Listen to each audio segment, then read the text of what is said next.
Welcome back to Higher Exchanges. I am your host, Jesse Redmond, Head of Investor Relations and Business Development at LEEF Brands. I'm joined this week and every week by Morgan Paxhia. He is the co-founder of Poseidon. Morgan, what is going on, man? Uh, what is going on? Well, first things first, I'd like to say happy birthday to the co-founder and sibling of mine, Emily Paxhia. It's her birthday today, so I hope people give her lots of love, enjoying her day. And still full work day in cannabis, but hopefully she'll have some birthday fun tonight. Yeah, I sent her a text earlier today, and I saw a few people celebrating online. So good to see her getting some good vibes thrown her way. Yeah, for sure. How are you?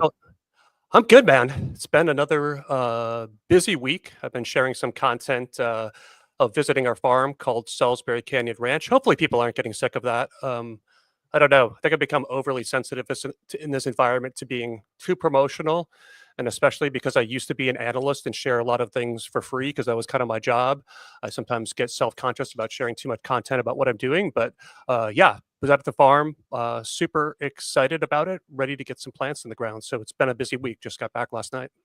Yeah, I mean, it doesn't get old looking at that backdrop. It's just a beautiful, beautiful place in California, and it's going to look a heck of a lot greener and more beautiful soon.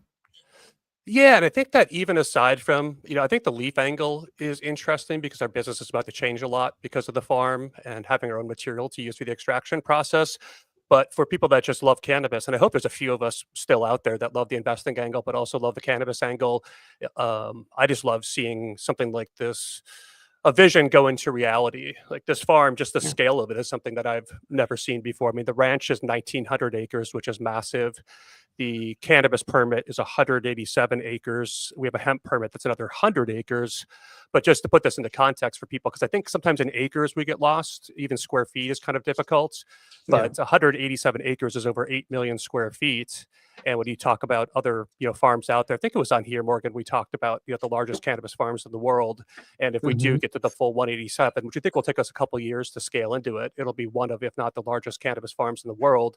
And still just planting 65 acres, which is about a third of the permit size, it still will be one of the largest farms in the world. So it's cool to see something happen at that scale. And it's also cool, I think, Morgan, to understand better the different types of farms and the different types of techniques you can use in cannabis. You have everything from your small craft, indoor, which some people even use the old school HPS lights and, do everything they can to put out a top shelf, really pretty finished flower product. So you have that kind of on one end, which is your small craft indoor. You have a ton of large scale, decent indoor done at a bit lower cost, which is, I think, a lot of what the MSO world does. Mhm. Then you have, I think, a lot of people know the glass house story where they're doing sun grown cannabis, but they do it a little bit differently than us. In that glass Mhm. house is just what it sounds like, where it's a glass house, a greenhouse type structure. So they don't have quite as many environmental challenges as you could have in the full sun outdoor, but they also have the higher costs associated with us. And I've never seen an operation like ours, Morgan, where we're talking about growing pounds of cannabis or something, $10 or less, somewhere in the $6 to $12 range, depending how everything shakes out. And that Mhm. compares to, I don't know, what do you think is an average cost for indoor production? In California, Period. I mean, what does it cost, do you think, to grow a pound of indoor, generally speaking? I mean, we still. I mean, what's the best? I would say is like I hear some people try to say what like 700, but I mean it's like 8, 9, 1200, right? I mean, Yeah, I think you could get down, 5, 6, 7, in some cases. But yeah, indoor, you're going to be talking several $100s a pound. Glass yeah. house is chasing $100 a pound, which is great for the finished flower market. And here we are doing big ag style, rows like you do for, peppers, for example. And we're going to drop that all the way down to $10 a pound.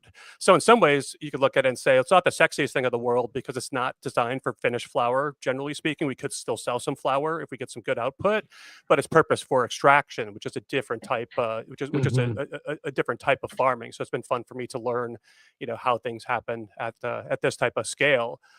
And the scale, like you look at it in terms of size, and 65 acres is huge. But when you look at it in terms of plant count, that's what really struck me, Morgan, is we're talking about putting hundreds of thousands of plants in the ground. Maybe 700,000 or so is kind of a rough estimate, which is just hard for me to comprehend. Two things. One, what I think is interesting about the content is you're trying to show the business. You're trying to show what it actually looks like, right? And as a big fan of Warren Buffett, trying to divorce yourself from the stock, from the business. I think it's helpful, right, to show like this is what we actually do and what we're embarking on is a nice way to try to wrap your arms around it. I mean, it's why we always do like to see companies, because you actually see what's happening, what's really the heartbeat of the operation. I mean, the stock is should be a byproduct. It should not be your lead for any business, right? Because private or public, that's the business is the business. But do you have to tag all 700,000 plants, or are we on? Wow. Yeah, it's crazy. Wow. Yeah, in our case, we're doing autoflowers that are to be purposed mainly in this run for our ethanol line, which is used for distillate production. So if you think about distillate production, you're thinking cannabinoids, specifically THC. You're not thinking terpenes, because you could put the terpenes in a different fraction and sell those as terpenes. But when you're talking about doing ethanol extraction for distillate, you're looking for a high THC product to make the most distillate. And in this case, it makes more sense for us to use one strain. This is another thing I've been learning, Morgan, that Mike, our CEO, has taught me, is this term golden batch. Are you familiar with that all from the pharmaceutical world? No, and I was going to say, could we step back too, in case people are not aware of when we say like tagging and batching, and might help to give a little color around that. So, which part of it? Yeah, so the metric system is that each plant has to have a tag associated with it. Right. So someone has to manually, because I can't imagine, or maybe it is automated, but some way you're adding a tag to every one of these plants for the purposes of the regulations. Yep. Where in big, I think you were about to go to this, where how they do it in bigger industries. I just hadn't heard that term before, but go on. Yeah, so golden batch actually doesn't relate to that part. Golden batch relates to having one process you get down super well and you optimize it, and you do the same thing over and over again. And one of the challenges in the extraction world is if you're running one strain, it may like this extraction process under these conditions, being run for this long with this machine. You figure out how to optimize it for GMO, for wedding cake, for chopped cherry, and all of them can be a little different in terms of what they like. And so with our ethanol line, to make distillate, if we just have one strain that yields really well to distillate, we can get it dialed in for that one strain for that perfect batch.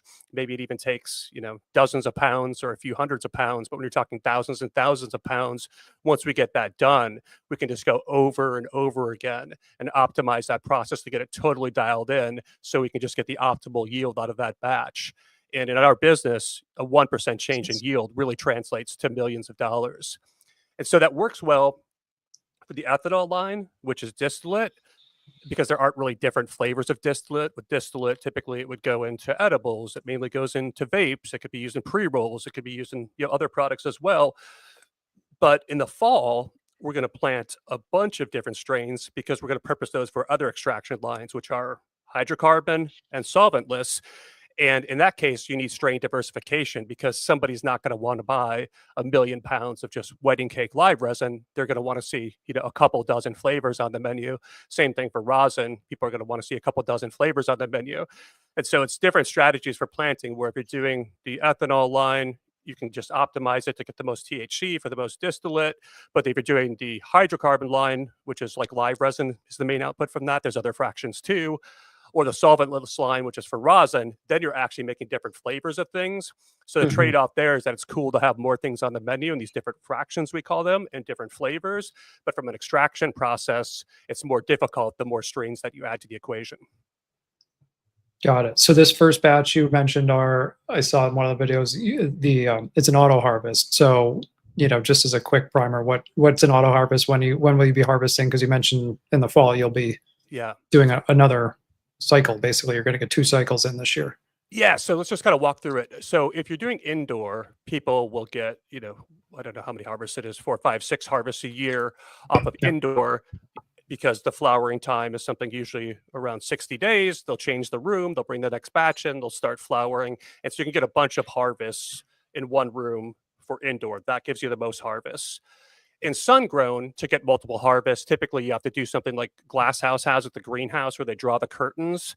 For people that don't know, cannabis flowers, when it hits a 12-12 light cycle, that's kind of what happens in the fall. That's what tells the flowers to go for, or the plants to go from veg to flower, is a 12-12 light cycle.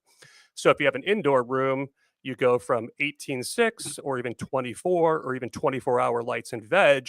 Then you flip them in flower to a 12-12 light cycle, and the plant says, oh, it's time for the fall. I need to start producing flowers. And that's how you kind of trick it into flowering. If you're in a greenhouse like Glass House, they can, pull these automated kind of shades or drapes. It's kind of what it looks like, blackout curtains, once again, to get additional harvest and tell the plants, hey, it's fall, even though it's really spring, time for you to start flowering. So that's the trick to get multiple harvests in sun grown. You can do that in a greenhouse by what they call pulling a tarp. Like you see those hoop houses. Sometimes you'll see a black tarp pulled over them. And that's a manual way of creating that 12-12 light cycle. So in California, it's common to get a light depth harvest, maybe in June, July, if you have greenhouses, and then another harvest in the fall, which is just the natural sun-grown harvest. So when you're doing what we call outdoor, in this case, most people would do what they would call full-term outdoor, which means you put plants in the ground in the spring, you let them run, they turn into huge monsters like you sometimes see in the pictures from Humboldt and other places. Then you have that big fall Croptober outdoor harvest. So typically with outdoor farms, you're talking one big harvest per year. Years ago, there was this new technology created where they made something called auto flowers. And the way these work is they're cannabis plants that no matter what, just at a certain time, are going to start flowering. So if you have a backyard and you want to do 2 harvests, you could do auto flowers in the spring, harvest those in July, replant some photo period plants are the typical plants, and harvest those again in the fall. What we're doing is we're putting auto flowers in at scale.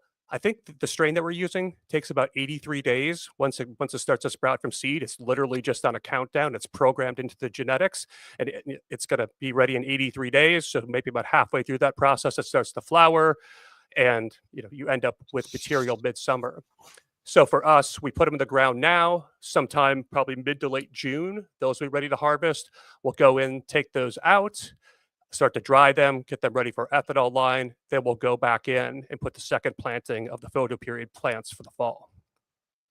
Is this the first time LEEF has done I mean, minus the scale, but have you guys done auto flower before? We haven't done, so LEEF proper hasn't done cultivation before.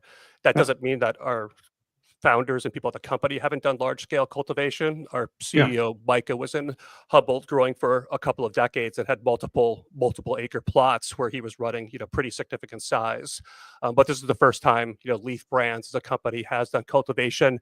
Not sure if the guys did autos at all when they were in Mendocino and Humboldt, but certainly have a lot of experience growing in general. Yeah. So what is this, being able to grow at this scale, but, how do you look at it from the fundamentals of the business, to your point, like what you can sell it for, but your costs, like how does that flow through?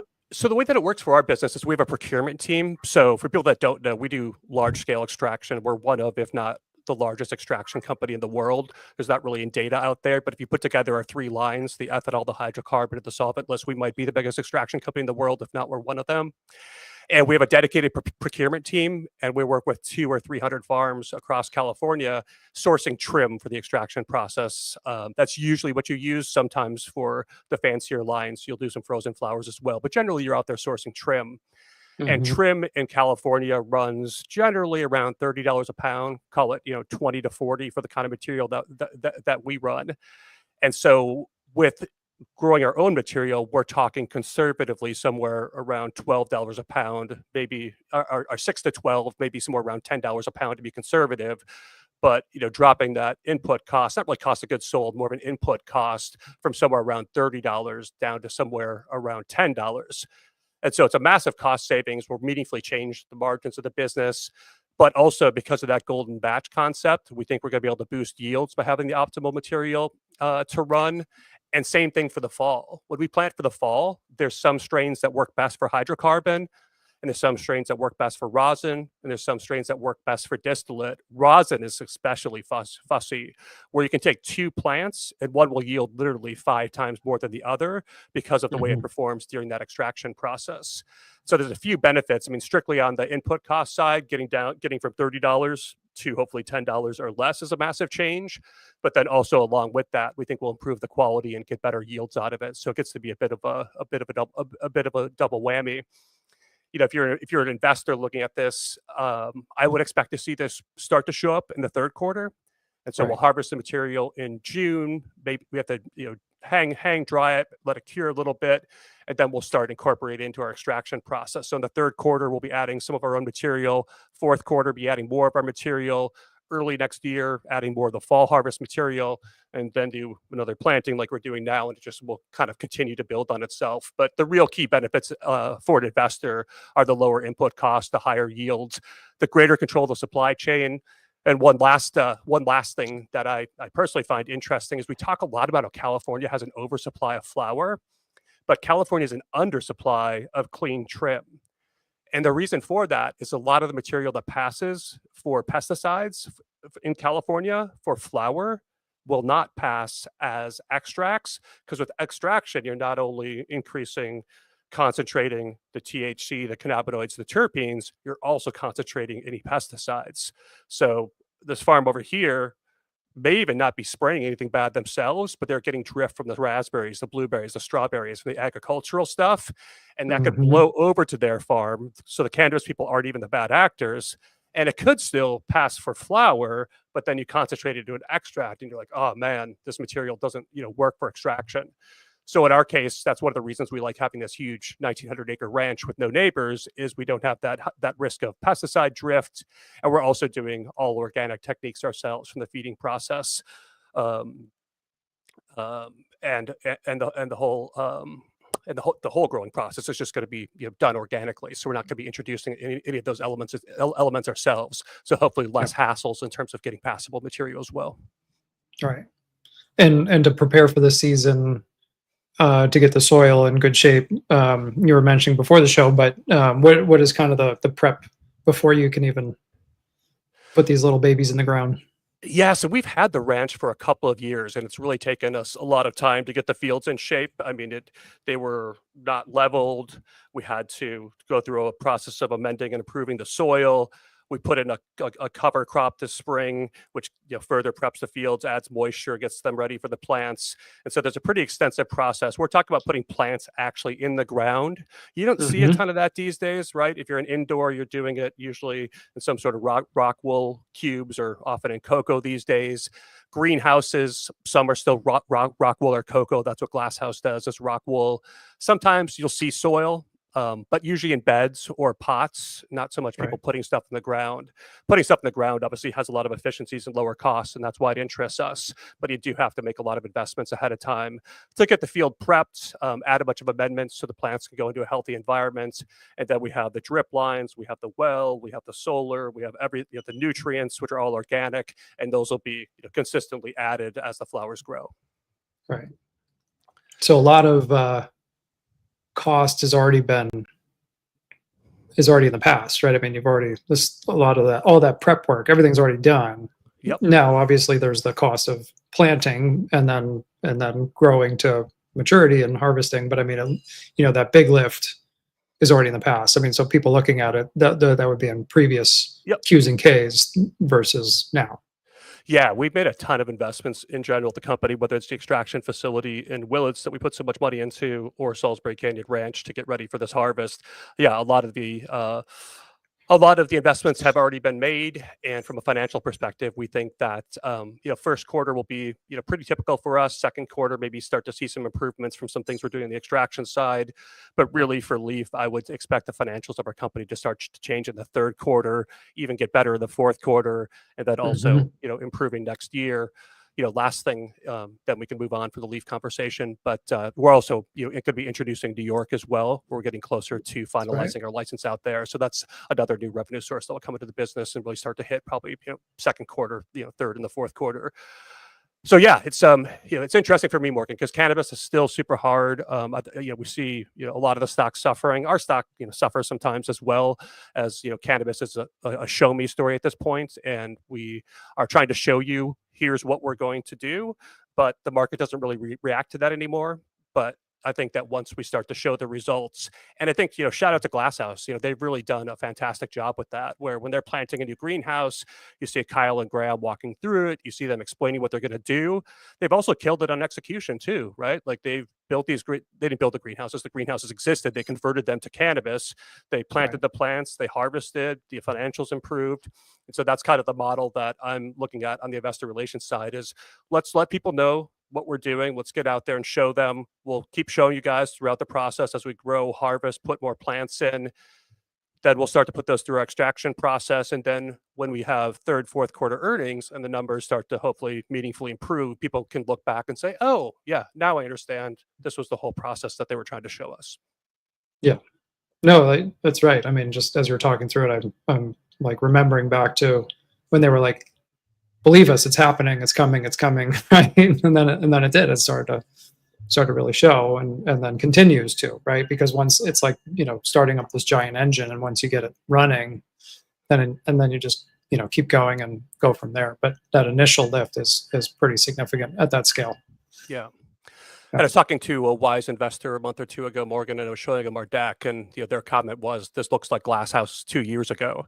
And I don't mean to be talking so much about Glasshouse, but in terms of California cannabis or cannabis in general, that's the closest analog. Glasshouse is a flower business, and so we're on the concentrate side, but trying to run at low COGS, trying to leverage the sun-grown side, trying to leverage the scale of our business, them pushing that largely to flower with a couple of other products, us pushing that largely towards the extraction process. And I think Glasshouse has done a great job, and they're one of the stocks that's really been rewarded for it. So that's why I kind of bring them up in terms of the model that I'm trying to use in terms of showing our progress. Yep. Yeah. California is a brutal state, but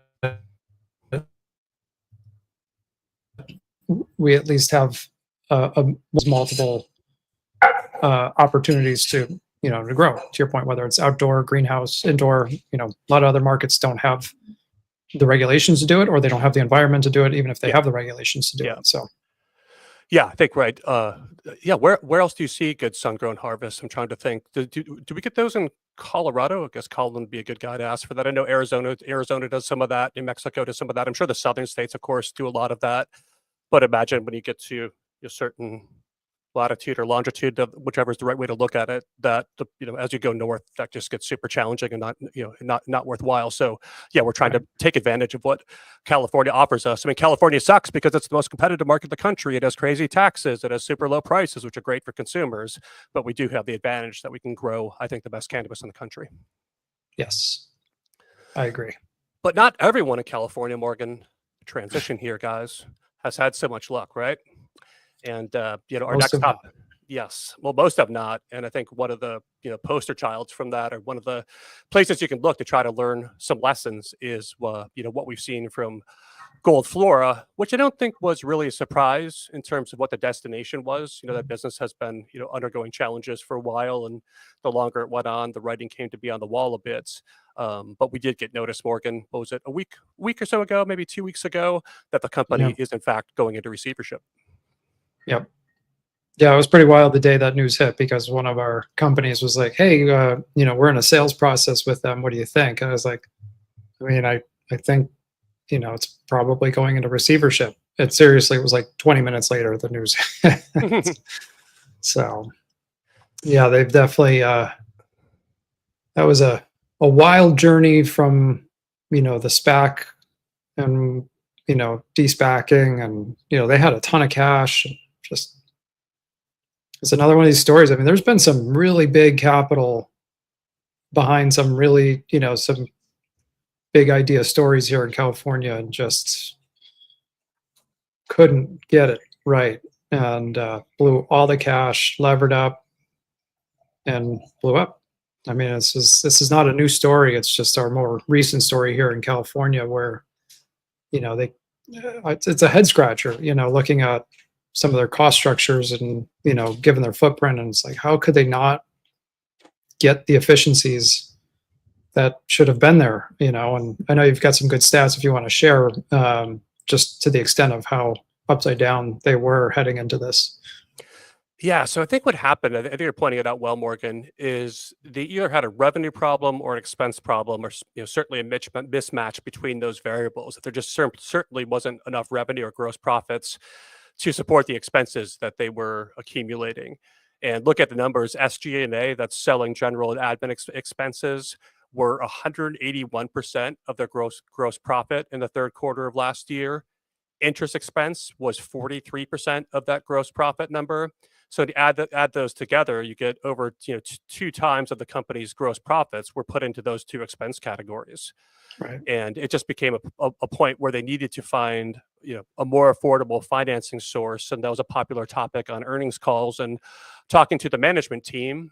And the answer always was, "We're working on it. We're working on it. We have things in the works." And they ended up taking out third quarter last year, I feel like, some sort of a loan facility. I don't remember the exact structure, but it was pretty small. I think they're biting off like $2.5 million chunks. And don't quote me on this because I'm a little rusty, but I think the interest rate was right around 36% on that capital, which is, I mean, cannabis is tough, but that's just absolutely brutal. Like, that's higher than most people's credit cards are. Yeah. And so that gave you an indication that any money there was going to be super punitive. And what management said was, again, we're working on something that's going to be larger and more affordable. And they wanted to do more expansion. They have that big cultivation facility, which I went out and visited in Palm Desert, in the Palm Springs area. Black Lion Farms, which is their cultivation, is there. They had extraction business there, really nice. They had distribution set up there. Again, beautiful facility they had built out. And behind it, they wanted to expand further to get more scale on that indoor cultivation. They also have beautiful stores, Morgan. I don't know if you've been to some of those in the Bay Area. Was it the Caliva ones that are in San Jose? Yeah. Oh yeah. That was a banner store for quite a while. Yeah, there's two there. One used to be an old bakery, and I can't remember. I think it was an Entenmann's bakery. Then that was kind of a cool one because it had a bunch of separate rooms built out that were used for bakery stuff that they were now using for. They had a grow there and the dispensary, which was kind of cool. Then there was the one closer to the airport, which I think had an aviation type name, which is escaping me right now. But yeah, they had beautiful stores. They had one in Santa Barbara called Coastal, which is a real pretty store. And so they'd really built out this really nice business where you had the large scale cultivation, the extraction, the manufacturing, the distribution all set up. They had 16 stores. They had rationalized the brands a lot. We're focusing on this brand called Gremlin, which was doing quite well, but without either more profit or less expense, they just get caught in this death spiral that they couldn't get themselves out of. Yeah, I did go. So my wife and I actually went to the bakery Caliva when California opened for adult use. That was the day that they opened because they were able to open right away, and so we were there. I still have a fun picture from that and a fun memory. I mean, that was before it was Gold Flora. That's when Caliva was still Caliva. But yeah, I mean, debt aside, I mean, just why was their SG&A just out of control is a question I have. I mean, 43% of your interest expense against your gross profit is, yeah, that's not good. But your SG&A, I mean, most people, just try to copy like GTI or, any of these others where you're like, what, high 20s, low 30s, and so that you actually have some room if you have debt to service the debt. But I mean, every dollar that they were selling, it was at a loss. So it was not like I said, it's a head scratcher of like, was it just overbuilt facilities, way too much overhead? Just couldn't, was it management just and unable to operate and understand how to operate at that scale where they just, were putting more bodies at the problem thinking that would solve it. And it was actually just compounding issues. But again, it's just unfortunate because like I said, we've seen the story. I mean, Harborside is still operating, or whatever it's called, State House, still operating in receivership. But so the stores are still open. Like there's stores in San Francisco, they're still open and they're still stocking shelves. I don't understand, what's going to happen with these stores because are they paying vendors? I mean, who are they paying? Like who's going to do business with them knowing that they're in receivership? I don't understand. and it's just a tricky environment because there's just not a lot of buyers out there, especially to take on something that is as upside down as that. I mean, it's just pretty wild. Yeah, spoiler alert, I don't think they're necessarily paying a lot of vendors from what I hear, Morgan. Yeah. I have multiple friends that are owed, something to the tune of six figures and decent Mhm. six figures, on product that were fronted to Gold Flora stores that they never got paid on. And I think as that business just kept spiraling, they just started to say, we're not paying this, we're not paying this, we're not paying this. I'll take the high road and spare my experiences on the research side with them. But the relationship definitely evolved, and as things got more challenging, they got more challenging across the board. And yeah, I think towards the end, people that had product, just weren't getting paid as consistently, or maybe period in some At all. cases. Yeah, Yeah. which is Yeah, a we which know is a people that were owed as well, and yeah. it's awful. And when It's you're a it's a brand and you're owed hundreds of thousands of dollars from a client, that can just be the death knell for you. 100%. That's the difference of in business and out of business. Yes. It's like these tariffs right now. It's like people just can't not be able to accept their goods, and they certainly can't be accepting the goods and paying 100% or 100, in this case 145% more than what they were thinking they were going to pay. Like, you just can't. Like, it just kills the cash conversion cycle, kills profitability, it kills businesses. So and unfortunately it's been way too accepted in cannabis that the first lever to pull is to screw your vendors. But we've seen it over and over again, and it's a first warning sign. Anytime we hear about it, it's like, well, then forget about them. Like, they're heading in a bad direction, and it's really hard to pull out of that, because once you start screwing people, then the best brands that can weather it, then you're going to lose them. They're not going to come back on your shelves, and usually these companies will do everything they can to keep their best relationships, and which, to your point, is even more punitive, because like the smaller operators that are might have a really great product and are trying to grow, just get killed because they're these big stores just stop paying them. I've seen some of the best in-demand brands demanding COD as well at this point. Smart. Yeah. If you want our flower that's going to sell through quickly, you can pay us now for it.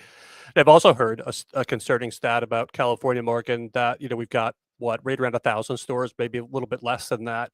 But from my understanding, only about 20% of that number are actually good stores to be doing business with right now. Yeah.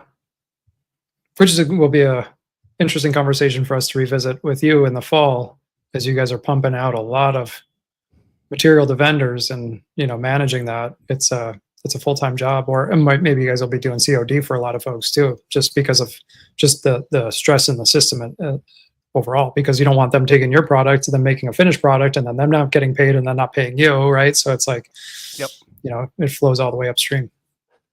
Yeah, and we fight that a little bit by being selective and who our clients are. For people that don't know, we're not a brand business ourselves. We do a little bit on the edible side. We do a little THCV stuff, just a little couple things here and there, but we're really not in the brand business. What we do is we sell bulk concentrates, and then other people can use those.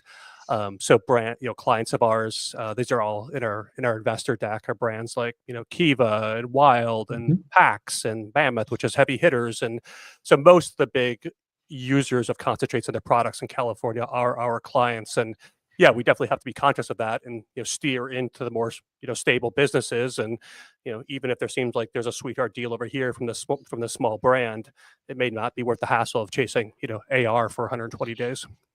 Yeah, I mean, that's a good point too. I mean, the volume you're doing, like, can you really, how many customers can you really service versus really trying to focus on the biggest customers that are, theoretically more capable of paying and can take a volume that, is meaningful to you, right? Where it's like, you don't want to be selling 0.5% of your revenue to, 200 groups, right? Or whatever. So, And so one of the things about this Gold Flora thing, Morgan, that's interesting to me is they entered receivership as a going concern. And for people that aren't familiar with the nuances here, you can enter into receivership and have the business be parted out. So if you had 16 stores and a cultivation facility and a distribution business, they could put those all up separately. And, to make stuff up, Glass House could say, okay, I'll take the store in Costa Mesa, and another brand could say, okay, I could use the cultivation facility, and they sell things, out. They sell things out piecemeal, and the business doesn't continue as it is. In the case of Gold Flora, they're continuing to operate and they're trying to sell that business as a whole, which is great if it works. But who do you think is a buyer of that type of business, Morgan? Yeah, well, first I was going to ask, do you think that's driven by the lender because they want to just get what they can in one fell swoop versus thinking that they're going to, because obviously the best assets will get sold, but then there's going to be a lot of other bad assets that probably wouldn't get a bid at all. So I'm wondering if that's their rationale of trying to do that. I think it's probably going to go just as poorly as if they were just to sell them off in pieces, like that debt, there's 236 million of debt. Yep. I mean, maybe they'll recover 10 cents on the dollar. Yeah, and obviously the common seems like it's going to get wiped out. Oh, common's totally wiped out. Yeah, there's no recovery for common. It's a total zero because, like I said, I mean, if the debt's only getting 10 cents on the dollar, how can there be any recovery to the common? Yeah, you got to fill up the debt bucket first, and because, like I said, like anyone that's going to want to take on these assets is going to have to deal with the carrying costs, the ongoing expenses to wind up all of these things that are not worth continuing on. And some of these are very long leases that you can't just get out of. So you have all that carrying cost for who knows how long, unless you can find someone to take them over. And why would people want to take them over? It's like our conversation with Colin last week about some of these IIP assets, like, trying to re-tenant, even if you re-tenant at a fraction of the cost, especially in California, who's going to want to do that? Maybe some will, but the point is the recovery is going to be very, very low. And so, yeah, I mean, there's a starting bid right there, 23 million for the whole enterprise.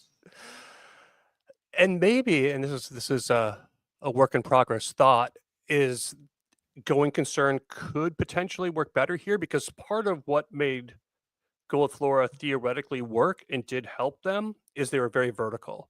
And so one of the ways to survive in California, in my opinion, first and foremost, it helps to be a low cost producer because prices here are low. And so if you don't have an edge in doing something low cost, doesn't mean bad product low cost, but it means really controlling your COGS, because the cost of the consumer here is so low. It's a great market for consumers, but you need to keep your costs down. I think it's critical in California.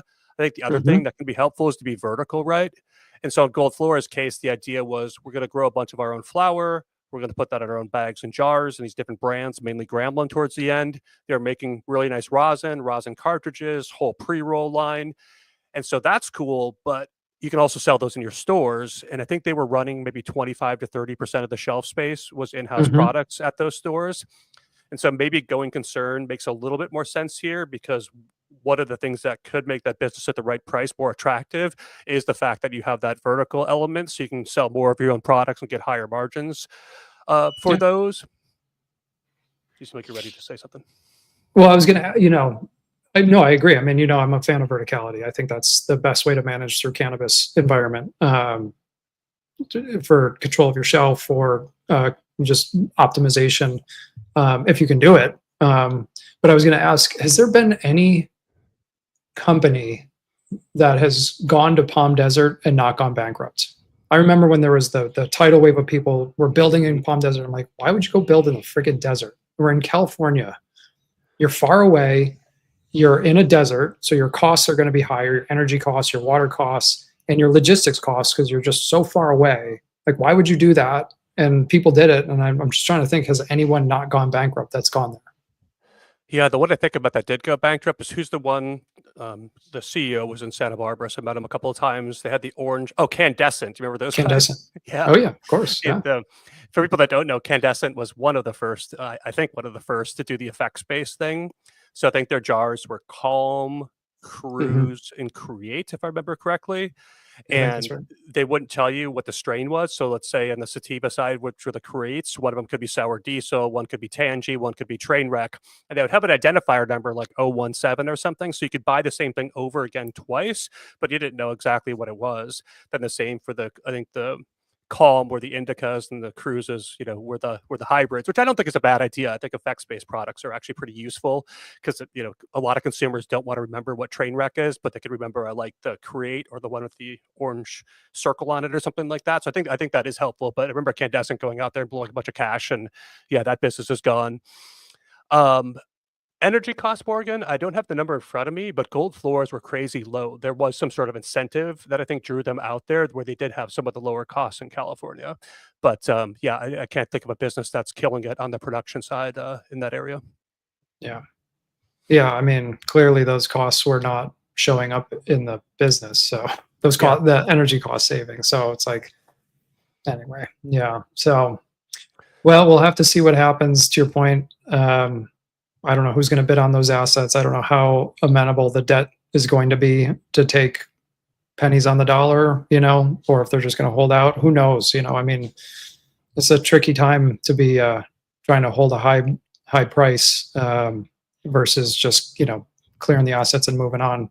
For what you can. But again, like who's going to want to come in here other than maybe another California group that is very aware of and familiar with managing in this environment.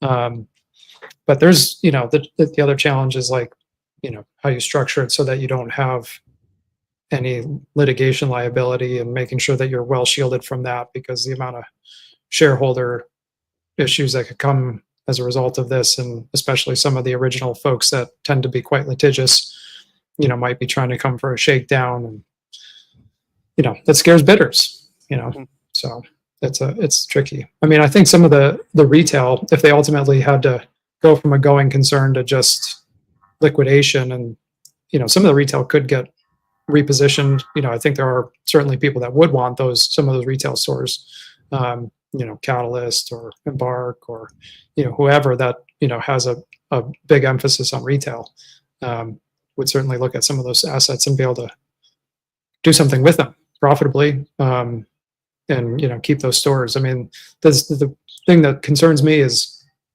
some places, obviously, some municipalities are oversaturated, so it's probably better for some of these stores to go away for the remaining group to capture more of that.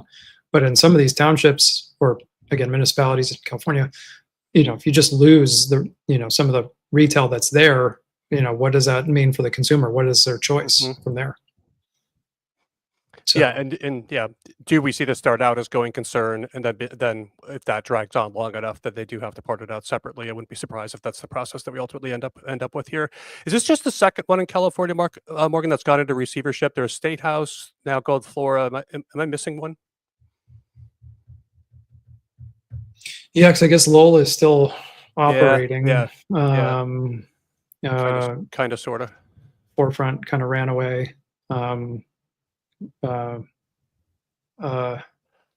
lot of the other MSOs left California. Cresco used to have some stuff in Carpinteria, which isn't too far from where I am, just about 20 minutes north of Santa Barbara. They used to have some stuff there. I think Curaleaf was in California for a while. Oh, Jushi is still here, because I know they have the Beyond Hello store in Santa Barbara. I don't think they have any cultivation. I think they just have 3 stores here.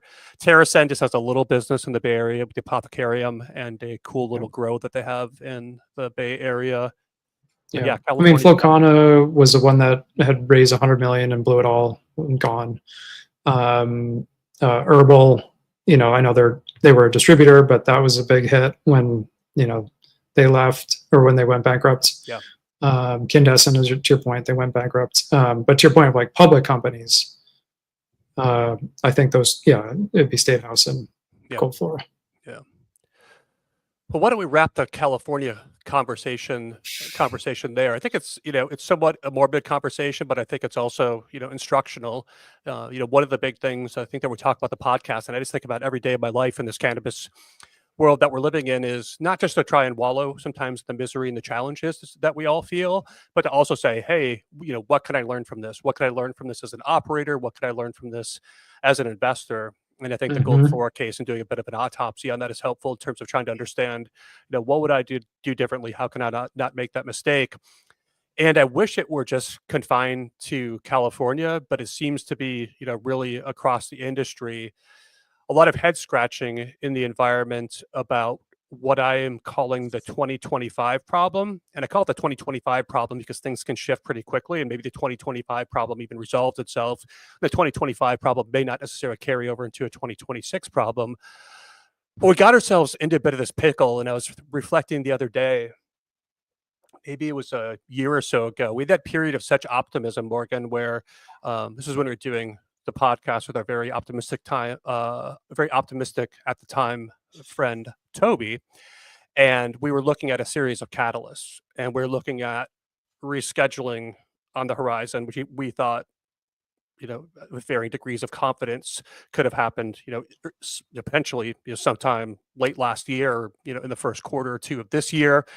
We're looking at Florida, which I think all of us felt really good about. You think back to those conversations with Hirsch, and shout out Hirsch, we'll have you back on soon, and the good Yeah. work that he was doing on Florida in terms of putting the polls together and analyzing the political climate. And there wasn't anybody that was vocal saying, I don't think Florida's going to pass. I don't think we all felt it was in the bag, but I think we felt it was way more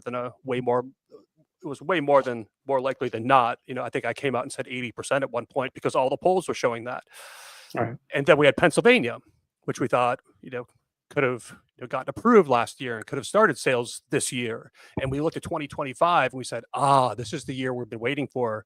We get the political progress, we get the rescheduling, we get the big unlock in Florida and Pennsylvania, another large state, and we're going to see this series of hard to time political catalysts, the biggest one possible, with 280E removal, with rescheduling. We thought that was very likely to be happening. And then on that state-led growth story side, Florida was the biggest opportunity we've had in years and will have for years. And Pennsylvania, another, like I said, population-wise, a huge state, and a state that's flush with MSOs and public companies as well. So we thought with those pieces of the puzzle coming together, we're going to get the value unlock from the 280E removal. Then we're going to get the revenue drivers and the margin improvements as we transition to adult use in those new states. And if all of that happened, it was a totally sane thing to say that we thought this could be a really great year for the industry. But also very obvious, if we would have looked last year, and it would have said, hey, Morgan, it's going to be a year from now, and rescheduling has not happened, and it seems to be just kind of stuck, and the ALJ hearing is just on pause right now. And you're like, oh, man, that sucks. And then I say, oh, yeah, we didn't get Pennsylvania yet. And you're like, oh, well, that's not a huge surprise, but oh, bummer. I was hoping that would have been done. This is if you were in a coma for a year, which would have been kind of a blessing. Yeah. And then I said, oh, man, but really bad news. We didn't get Florida either. And then you said, well, shit, man, what happened to stocks? And you'd look and you'd say, this reaction is not totally surprising, because the three things we were looking at to really drive value in 2025, none of those things happened. And along with that is that the investor base just wanes. Like last year, we still had pretty decent at times retail participation. But the real thing we were talking about was, the institutions are looking, which was totally true. Like I've never made a single thing up about conversations I had with institutions.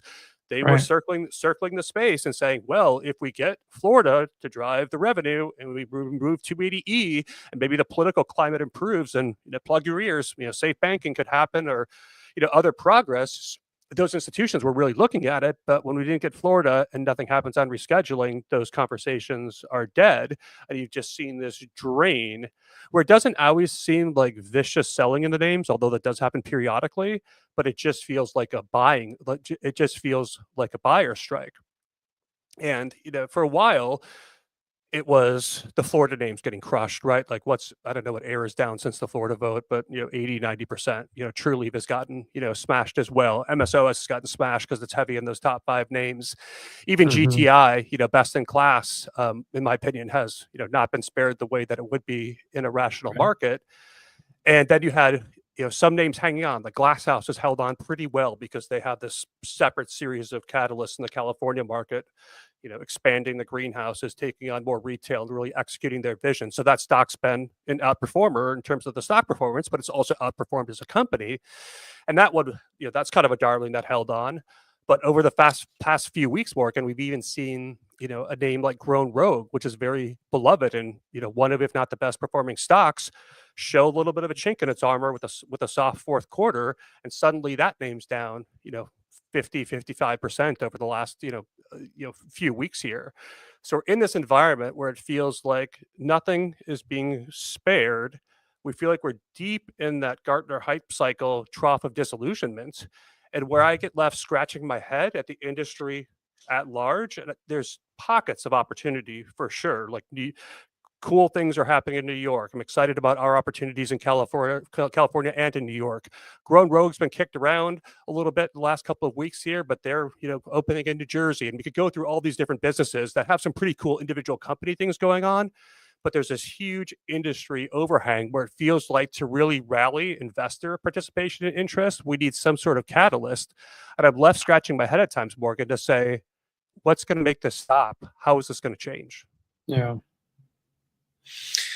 Yeah. I mean, and now add in the macro layer that we're now in a world of, risk premium going up vis-a-vis stock prices going down off of very high levels.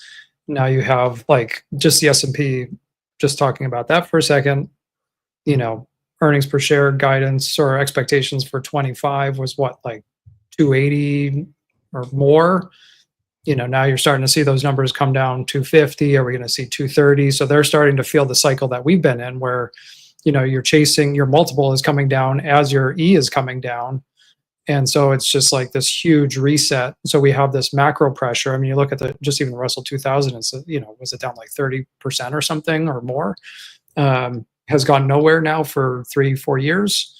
So, we have this overhang where there's just, risk off, at least in, the environment we're talking about right now. And we're, a very sensitive beta where we get all the downside and we have not had much of the upside.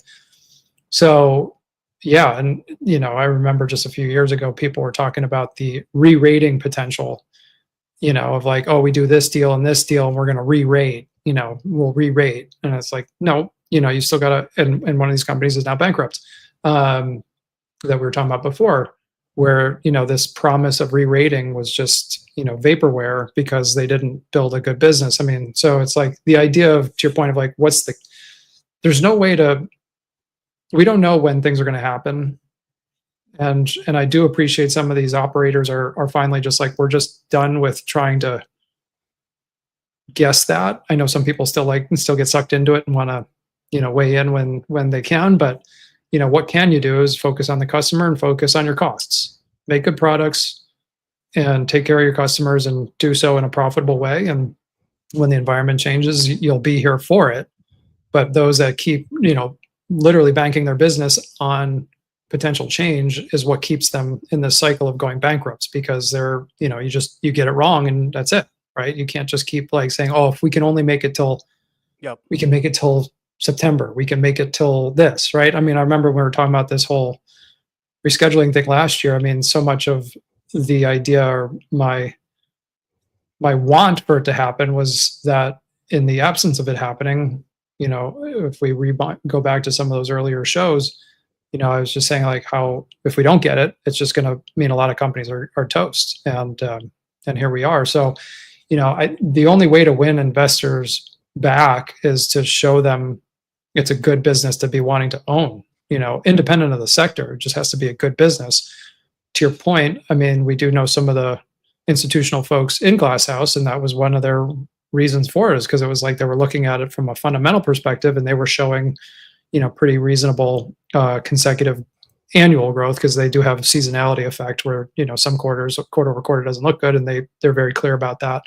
But to your point, like even they haven't been spared, right? I mean, at Investor Day, they were really like $10, and here we are today at like $4.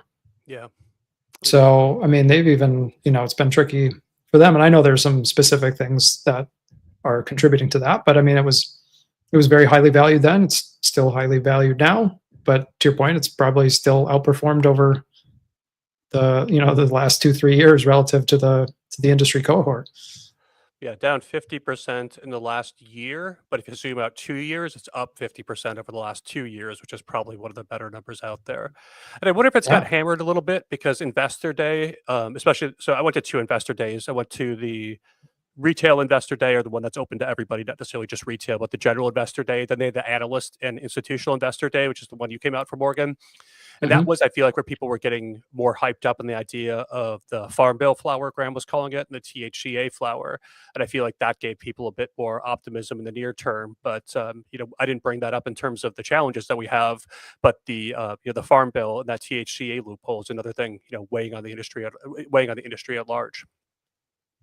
Yeah, I mean, just today, Florida's back with, trying to ban it, and it's through the Senate and it's over to the House. Where they finally have said enough is enough with selling to kids and selling untested product, and their choice is to ban it. They're going to carve out alcohol. Let's see if it's or beverage. See Beverage, if it survives and makes it all the way to DeSantis's desk. This isn't the first time this has happened in Florida, actually, and DeSantis vetoed it last time because he was paid off to do so, and we'll see if he'll do that again. But it does seem more bipartisan this time because people are rightfully concerned. I mean, my position, I don't agree with banning. I agree with regulation and, utilizing proper infrastructure that can handle it. And we have this whole legal scheme to do it. But let me so to your just point, pause you there, Morgan. I think that bans could make some sense on the THCA side, especially if there's untested products and no ID checks. Like, that's not the system that we want. But a ban on this intoxicating hemp stuff pairs so much better if you have a state legal adult use cannabis program, because then you can shift the Mhm. revenue over to that. If you take something like a Texas, which has, essentially, they have a small medical program. Florida has a looser medical program, which is, fairly large and well run. But in the case of like a Texas, if they ban the intoxicating hemp program, you have a huge enforcement problem. So we'll see how that goes. And number two is, this is not like the people are just going to say, "Oh man, that stuff's gone. Well, I'm done smoking weed." It's like, no, they're just going to go to the black market and get the weed from there, which is probably fairly similar product at the end of the day, but it's less, not taxed, not regulated. And so it's not a great solution. And in the case of Florida, if they do the ban, you can in Florida, the medical program is loose enough where pretty much anyone can get a medical card, kind of like California was. Yeah. But there's costs associated with that, and not everybody wants to deal with that sort of a hassle. So I Right. just wish that in these cases where we're banning the hemp stuff, we could point them and say, okay, there's the better option. There's the age verified, clean, tested stuff. But when you just ban it, period, what do they think the consumer is going to do? Totally. I know. Well, yeah, banning without enforcement, one, is a waste of time.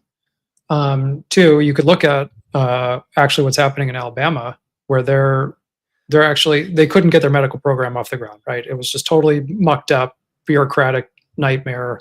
And so it's been stuck and nothing's ever happened. But what happens, to your point, in the absence of when you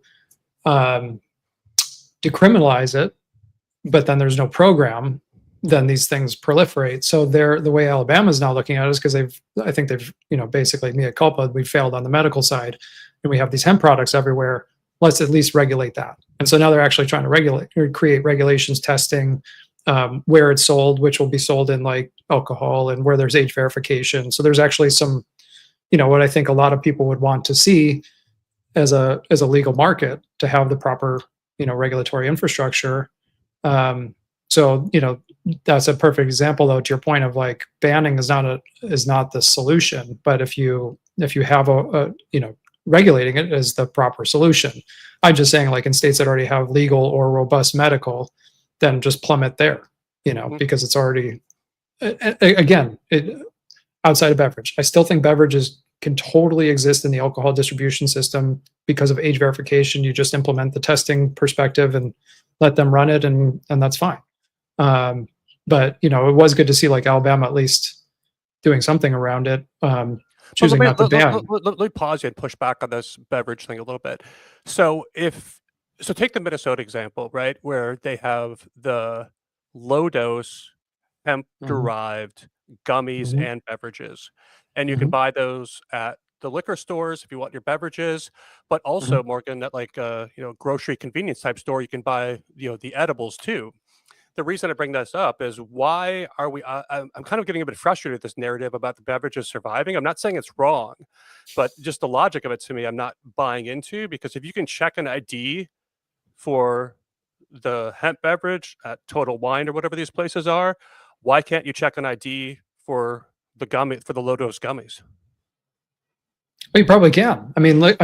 Grocery stores that sell beer and wine, right? I think it has to be in a state where grocery can sell age gated products, right? Okay. If there's no age gating, I think that's the crux of the concern. It's also like a step and not the full cart, right? Where it's like you can step in with an age gated alcohol, beer wine store. As you get comfortable around it, as you see products are being clean, properly, complying, then you can expand from there. But at least you're trying to create some kind of funnel to understand what's actually happening in the market versus just outright going to zero or pretending it's going to zero. Yeah. Like Arizona is actually going full ban, and that goes into effect. I think it's in like 2 weeks. So they're going to try to ban it completely. Even beverage, there's not going to be beverage either. So basically, it can be like California. Like California, yeah. Yeah. And I was talking with some folks there yesterday about it, and I was like, "So what's the enforcement plan?" And they're like, "It's a good question." Are they still allowing CBD? Is it anything actually below 0.3 total THC? I didn't ask, so I'm not sure. I think it's intoxicating. So, but even still, I think people can cheat with that and call it CBD. Yeah. So I don't know. I don't know, Yeah. like what point they set it up for Arizona. And one thing that I did ask too, though, I was like, well, what about D2C? And they said, there's nothing we can do about that. So even if they can effectively take it out of all the smoke shops, people can still have it delivered to their homes in Arizona. And I don't think people are realizing just how much that happens. I mean, we live an Amazon life. We're used to packages just coming to our home. You go on, click your buy, and it shows up at your door, and you don't have to deal with it anyway. So, have you seen any numbers for these companies? How much of their revenue typically is D2C versus retail? I have not. We were interviewing some of those hemp beverage guys earlier this year, and that was something I was really, really curious about. I mean, you get the benefit of owning the consumer directly, and it doesn't seem like, if I'm remembering some of those conversations, it seemed like it was a nice part of their business, but it wasn't the majority of their business. Because when you can sell to a total line, just that wholesale volume is so much greater. Yeah, yeah. And drinks aren't ideal to ship either. Right. They're big, they're heavy, all that sort of stuff. Yeah, the other, for lack of a better term, fucked up thing we see more of going on, Morgan, is this. This is a complicated one for me, and so I think the more, I'll go back a few years ago. I had a smart friend that operates some of the higher cannabis circles, no pun intended, and he kept saying to me, "Jesse, it's one market. Jesse, it's one market. Jesse, it's one market," and he would explain to me how so much stuff was made here, and there's a fork where it could go here into the legal system, it could go here into the THCA system, it could go here into the black market system, and that it worked in multiple ways. And so that you could take legal products, and we all hear about legal products being diverted to the black market, right? But also a fair amount of legal cannabis, state legal cannabis, could also get diverted to the THCA market. And so you could have this funnel where you see cannabis companies that can't sell all their products in their home state. They decide we're going to wholesale them in other manners that may lead them to being in the black market, or even going to other states. I think that's kind of a known part of our business. But it's getting weirder too, Morgan, where people are doing the opposite thing too, where they'll take black market pot products. I think, was it Colorado where we saw this most recently, and they were the inversion thing. Yeah, popping those into the legal system. And I think sometimes when people that aren't really deep in the industry hear this term like seed to sale tracking, they say, okay, cool, seed to sale tracking, boom, that's done. This isn't going to happen there. And even the states with, Metric, what's the other big one? Is it BioTrack, another big one. There's these different systems out there, but to my knowledge, there's really ways to, get around most of these systems and move products either A, out of the system somehow, or B, which is even a little bit different twist on it, is to move it into the system if you have product you want to buy in the black market for cheaper price, and all of a sudden make that a legal product in Colorado. So it's just kind of fascinating to me to watch this market evolve, where you have the consumer at the end of the day sitting here saying, I generally want good, clean weed at an affordable price. And then you see this set of options out there. Over here, you have the state legal program with the age, the age gating, with the tested products. Over here, you have the black market where it's, has been, always will be, the Wild West. And the black market, you can't even paint with one brush. Like, it's not all cartels and horrible products. There's some freaking awesome black market products that are just small craft grows of weed. We can argue about those people aren't paying taxes and all the things that they should, but just from a product perspective, there's some great black market products. That is a fact. And then you have the middle ground over here, which is the THCA, or the intoxicating hemp market. And really, it's all this product kind of raining down that's going into these three spaces. And what really irks me, and going back to this notion of this is the fucked up part, is the one that is really best for the consumer at the end of the day is the state legal market, because of the age gating, because of the clean tested products and the regulations. But those markets are so overtaxed and overburdened and run so poorly that that's the one people are saying, screw that, man. I can't make any money there. I don't want to play over there. The government takes all my money. The state takes all my money. I can't afford $1 million in 2 years of licensing. And so the one that's best for the consumer is the hardest one to participate in. And so much of the product that's being consumed is going either just black market, the old school way people always did it, or this THCA market, which is kind of the middle ground. And so, not just from a financial perspective, like, we're always operating with a little bit of self-interest and greed at times, saying, hey, I work in this, the legal market. I would like to see more money funneled there. But really, just at the end of the day, guys, we're still building an industry, and I still care a lot about, like, what happens with the cannabis industry over time. Like, I'm here because I want to make money, of course, but I'm also here because of the way I've seen it's changed people's lives, and I want more people to have access to the best products. And I wish we would create a system where the incentive was to go into the legal market, the clean tested age gated part, and put the best products all over here, as opposed to creating a system that sometimes, guys, really forces people. I can't tell you, as I hit my microphone, I can't tell you how many people I know that are great farmers, great people, absolutely love the plants and make fantastic products, but they look at the California market and say, there's no way I can do that because I don't have $1 million. I don't have 2 years to waste. And even if I got into it, it's taxed to death and I can't make any money. You took the word right out of my mouth. I was going to say it's the incentive issue.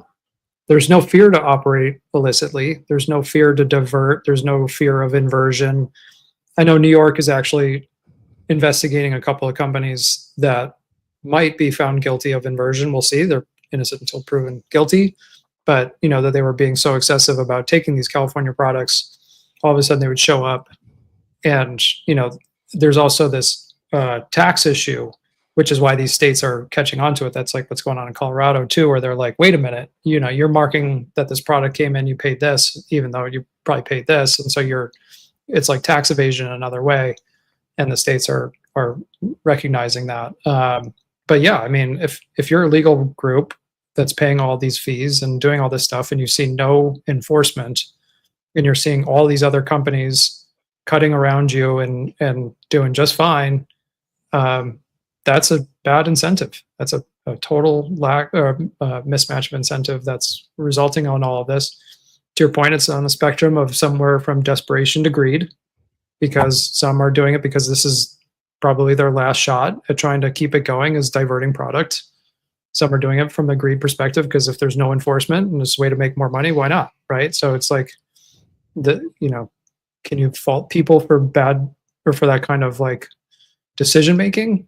But it's certainly hurting. The whole system is hurting overall, I'd say, as a result of all of these games happening. And it really is just driven by, the incentive and that it's coming from the state down, and that's why I've been like on this incessant, like week after week, it's enforcement.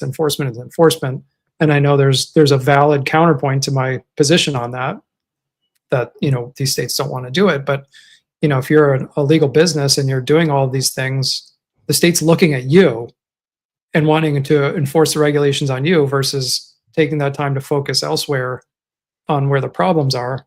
Or like in California, as we've talked about ad nauseum, is all these dry towns that don't even have stores. I mean, the fact that you said there's still only 1,000 stores, maybe 200 of them are worth doing business with in a state this big is ridiculous. Yeah. But it's not going to change. Yeah. Yeah. And I don't know when it's going to change, but, because of the way the laws were written, back in in the good old days, you know, you could have all those craft grows those were sustainable businesses. You Yep. could have you know, and you'd pay a nominal fee to the state, and there wasn't, you know, these mega grows. There was some, but you know, those stood out back then. You know, there was plenty of small grows, and like how many of them could really, you know, get together and push tons of product out of the state. There was a lot of it that was just for, I know there was, I'm not going to say there wasn't, but I feel like it's gotten so much more of it today because there's just been, you know, nothing to stop them. Yeah, I think enforcement is one aspect, but I think maybe the bigger fix is just create a system that doesn't that actually works, so people don't have to operate outside of it. And so I mentioned people that are really good Yeah. people operating outside of the California system because they can't afford it. It's not a place where small cannabis businesses work. But even Right. some of the the state legal businesses, I think if they had their way, they'd love to sell all the product in California. But the California system is, so expensive. The margins are so low. There's so few good retail stores that saying they're forced to do this is a little bit, strong and giving them too much of a pass.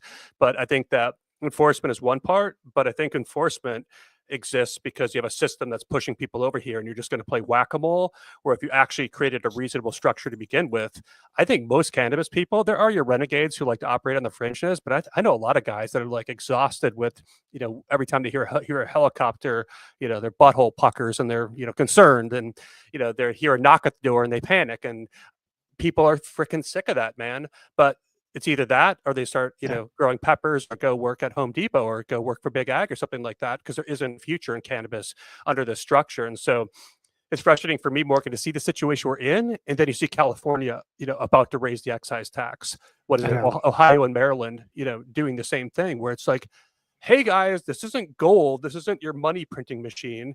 This is an industry that's, struggling, some states more than others. But why don't you tax it like alcohol or tobacco? Like, why is cannabis this golden goose that you just feel like you're entitled to milk literally to death? Yes. Yeah. I know. I mean, California used to be a state full of amazing products. And you know, if you had a $3 million grow, you know, to your point, like there's tons of these guys up in Humboldt that would do light dep. You know, they would do 2 cycles a year and they would take the third one off just to relax because they had enough profit. Yep. And they were all, you know, doing fine and not trying to be like, you know, they were good people. And we've killed it. You know, we've absolutely killed it. And so it's very sad. So I do understand. Yeah, I mean, it's got to be good regulation coupled with strong enforcement, and so that you're encouraging the incentive, and that there's profit to be a part of the legal system. Totally not arguing that at all. I mean, it's just as good logic.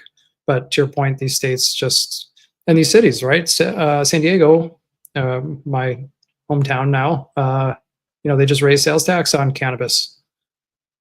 And you can't even have stores downtown. You know, it's Yeah. like the most moronic thing. It's like, or why not lower taxes, allow for retail downtown, and you would broaden the tax base without raising taxes, and you would get stores occupied instead of vacant. I mean, it's just, you just can't even make this stuff up with just how moronic.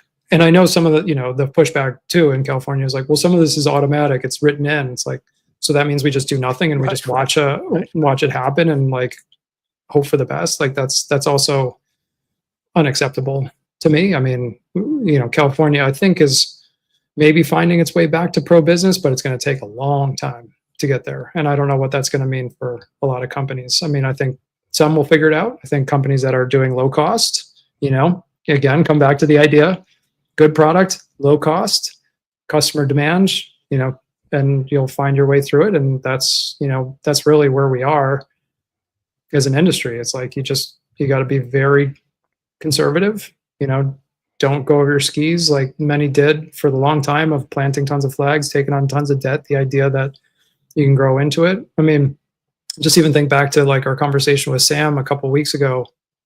You know, he got in there and look how much cost he found, you know? So like even these there's so much. And like, you know, Emily could tell you stories for days about, you know, work she's done with companies about the GL rundowns. And like, you just find there's massive inefficiencies in so many of these companies that could be so much more profitable. And it's kind of a weird disincentive even for them, because why show huge profits that the government's just going to take? Yeah. So once again, like even talking about it at just the federal level, I mean, that's why I think so many companies are just like the hell with paying 280E anymore, because why am I doing that? Like, you guys are doing nothing to support us. So why are we going to keep paying it? We'll just reserve, create the UTP and, hope for the best, because this is just nonsense, especially when you just see the rampant, uncontrolled competition that's just come in like crazy. So yeah, but ultimately there's going to be companies that will manage through it and will do well, but there's going to be many that won't. And it's just we're seeing it firsthand now. We've been talking about it for a long time, but to your point, 25 is proving to be a year that's cleansing a lot of that, and it's not making the demand go away. Ben Kovler talks about this all the time. It's like demand just keeps going higher. It's not a demand issue. Yep. And so as we wrap this section, Morgan, and we think about, our listener base, which are generally a group of frustrated cannabis investors that are, waiting for the world to change. What changes do you think we're looking for in order to, turn this ship around at the macro level? Like, I think we'll continue to see companies execute and be rewarded. I think there's selectively still some great opportunities, and really some great opportunities because the baby's being thrown out with the bathwater, right? Like, we're painting this brush with saying everything sucks, where it's like, hey guys, well, a lot of it sucks, but there's actually a pocket of pretty interesting stories over here. So I think you'll see more bifurcation, but I think if you looked at it like an index type level, I'm not, in a mood right now, or just don't think it's fair or genuine to pound the table and say, I think cannabis stocks are going to go up, substantially in the next, X period. I've felt that way sincerely before. I've generally been wrong about that, and maybe me not feeling that way now is a good sign. Like, feel free to use me, guys, as your contrarian indicator. But when we just look at this macro backdrop and the challenges that we have to turn the whole industry around and get, MSOS taking in inflows and get us back to, double digits. When I look out there, Morgan, it seems like getting some clarity on rescheduling and just having some idea if and when that is going to happen is probably number one. And maybe number two is some visibility to, changes in the farm bill and, how that market will evolve. And then that farm bill one, I wonder if that's so nuanced. I'm curious, how the market would react if we saw changes there. Yeah. I mean, I think, was it yesterday or whatever, Marijuana Moment covered it, HHS, DEA, basically punted. And really the way I've been saying it since Trump was elected was it comes down to him. It's when he wants to do it and what he wants to do, which remains unknown to us. But that's really hard to know. Like, sometimes, he wakes up and he's like, let's get this done. And then all of a sudden, boom, like, there's something, but you have no idea. I mean, he's waging trade wars right now, and, and crypto's back in the conversation, and tax reform is back in the conversation. You know what I mean? Like, there's all these things that they're tackling right now. So, how do we pop up in there? Doesn't seem like it, but you can't assign a probability to this stuff right now. So, what I can tell you though is from conversations we have been having on the private side, and we continue to have, is there is capital and wanting to do deals, and and it's really some interesting stuff. Take privates, so public companies take privates, going after defaulted assets and pay nothing for them and consolidate. M&A in general, we've got at least 1, 2, 3, 4 deals across our firm that we're working on. So there's stuff is happening. Assets are getting repositioned. Things are, getting to the finish line is another discussion. But yeah, my point is like, that's kind of, we're in this part of the cycle where, this is just where we are, is like resolving a lot of these things. And, ultimately that, the companies that are the beneficiaries of it, regardless of when reform happens, are just going to look better and better, and they'll be in that position to do so. But yeah, I mean, to your point, like, yeah, there's still, like, from an index perspective, there's going to be a lot of dead weight, and that's just going to be the situation, because some of these companies are just, there's not going to be much interest in paying anything for these things. So that means, total loss to common for a lot of companies. And I know, I've said this for a while, and people have mixed emotions about it because they're owning these common stock, but it's tricky. So that there's just, until something actually happens, what do you know? And let's just look at people and capital allocation and how they're managing through it. Yeah, remember all those conversations about reform dependent names versus reform independent? Mm-hmm. Yeah, Mm-hmm. I think most of that reform dependent bucket is toast. Yeah, I look at the secondary debt trading as another thing. And again, I know we talked about this last week too, but you look at the highest quality, super tight, actually getting tighter. Like they're even with interest rates moving up, there's been a pretty decent bid on those bonds versus, like, to your point, the reform dependent spreads just keep widening out, meaning there's just more and more lower and lower expectation of recovery. So you're needing to, pricing keeps going down and down to incent buyers to take on that risk. So, and let's just pause there, Morgan, because I don't want to be too basic on that, but that's talking about the higher part of the capital structure too. And so that speaks nothing to the equity. And so they're saying on the debt side, yeah, on the debt side, we're worried about recovery. That means if you're an equity holder, you're looking at zero. And that's what breaks my heart the most is I get, sometimes people will reach out in a DM and say, what do you think about XYZ name? And if it's one of these reform dependent ones with the debt, trading for 60 cents on the dollar, they're the common holder. It's like, a lot of times I'll just give them, an honest take and say, I think, the equity is probably dead in this situation for X, Y, and Z reason. And usually the immediate reaction is, well, pushback. Well, Ohio is going to start allowing pre-rolls and, this and that. And it's like, guys, like, I don't like to be the bearer of bad news, but, pre-rolls in Ohio aren't going to fix the situation for this company. No. And even if you did get, let's say, you do get an optimistic environment all of a sudden, just for the sake of discussion, not saying that's my position, but when we did get some renewed interest, what are these guys, what's the logical thought process if you've got debt trading at 60 cents on the dollar, your stock gets a pop, almost all of these companies have shelf registration, so they can just blow out their shares to raise cash to clean up their debt. So again, who is the one that suffers is the common. Yeah, it's like the common. To your point about priority in the structure, in the debt, or in the capital structure, and Scott Grossman, who's been on fire on X, he's a great one to watch. But he always just know what you own, you own, and I think, like, investing in this space is kind of like a double black diamond at this point. 100%, 100%. Yeah, and maybe that's where the opportunity lies. Is that maybe if we look at it as a whole, it's hard to find a ton of optimism, on an index level about the industry until something big changes.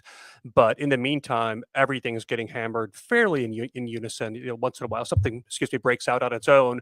But like I said, GTI is traded, not that differently than a lot of businesses that are, in my opinion, far inferior with drastically different reward to risk ratios. So if you do find a name that you're excited about, maybe there are some great opportunities in those cases to get something at a discount because it's being punished with everything else, when in fact its circumstances could be different.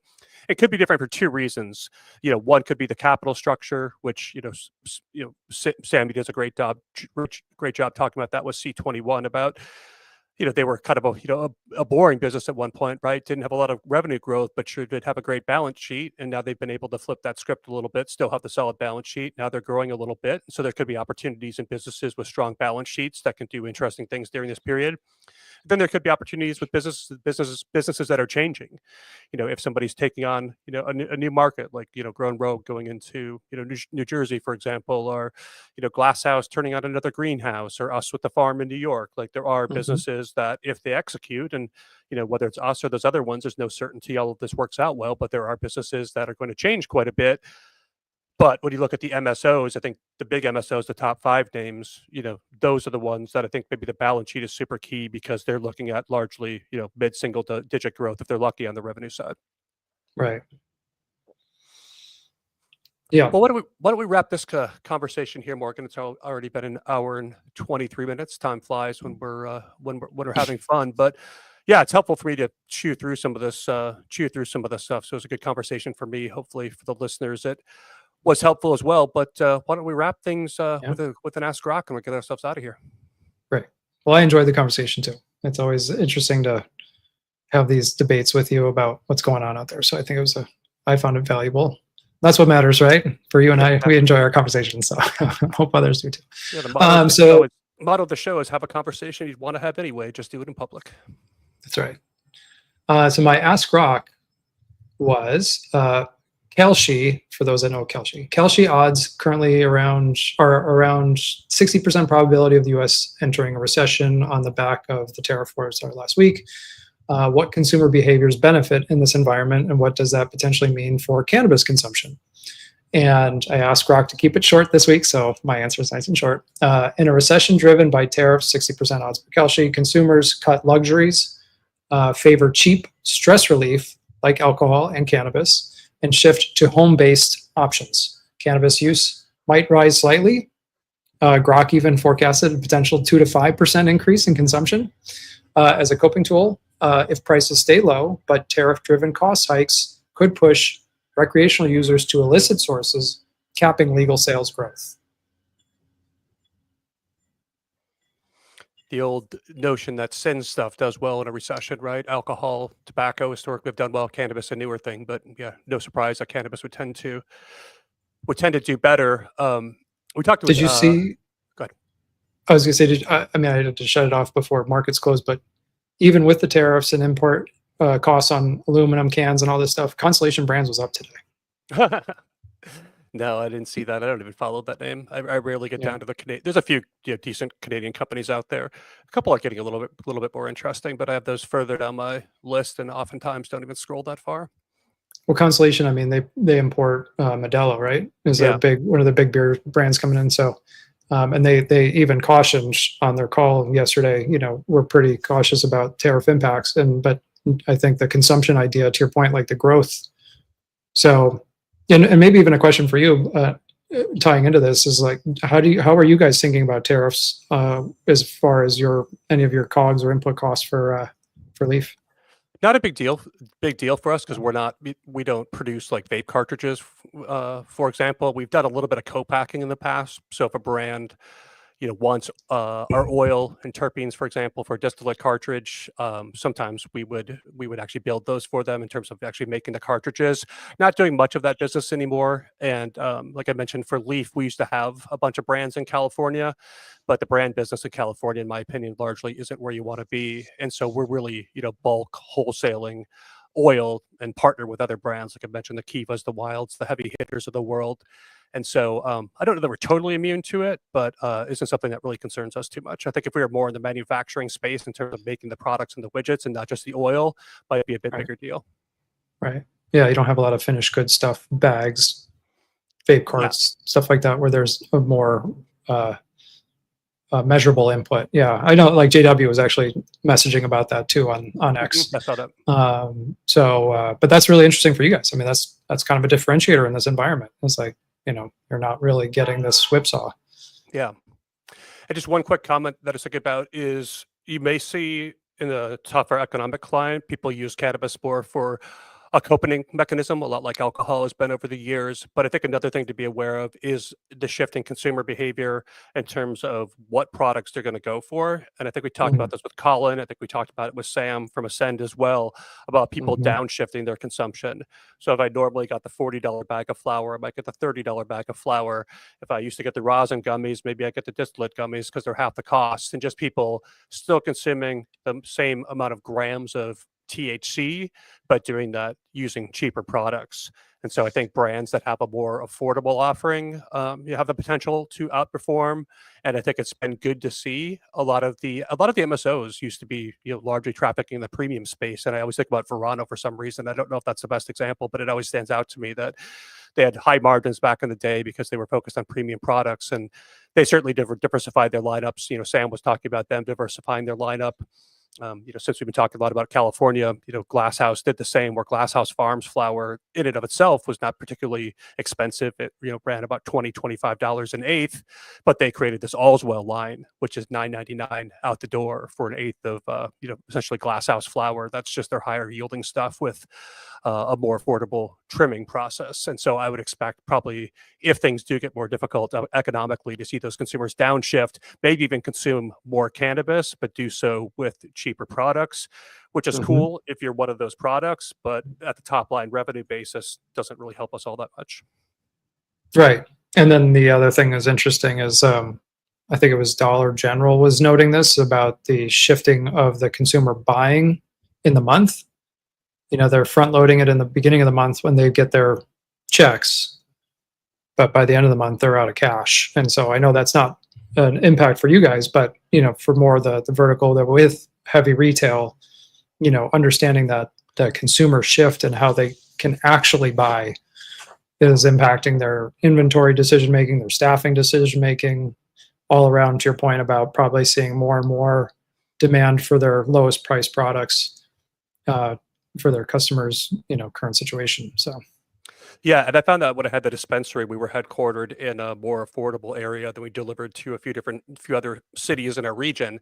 And what we saw was during tougher periods, people would a they would buy more at the front of the month when they'd just gotten paid and buy less at the end. And then also sometimes more consistent small basket sizes where rather than spending $200, you know, in the front half of the month in the first week buying an ounce of flour, for example, they would get, 4 quarters throughout the month. Just when they had money, they'd, buy a little bit more. But yeah, that buying pattern definitely exists. Sometimes the last few days of the month would get crazy slow. Then once everybody got that paycheck, they're like, okay, cool. And then the first week would be super good for us. yep, here we are. Here we are back here again. Well, cool, man. Good chat today. We'll be back next week. I think we're planning on having Mitchell Osak on the space. I think that's how you pronounce Mitchell's last name. He's a smart guy, would be a new voice for us. So going to talk to Mitchell early next week and try to coordinate that. But thank you all for listening. We really appreciate it. Check us out on YouTube. Check us out on podcast platforms. And if you're a live listener, we are live usually on Thursdays at 1 o'clock Pacific on YouTube, on LinkedIn, and on X. So thanks everybody for listening. Morgan, good to chat, and we'll talk to you guys next week. The views expressed in this podcast are provided for informational purposes only. Nothing we say should be considered research or a recommendation. All investing involves risk, including the loss of principal.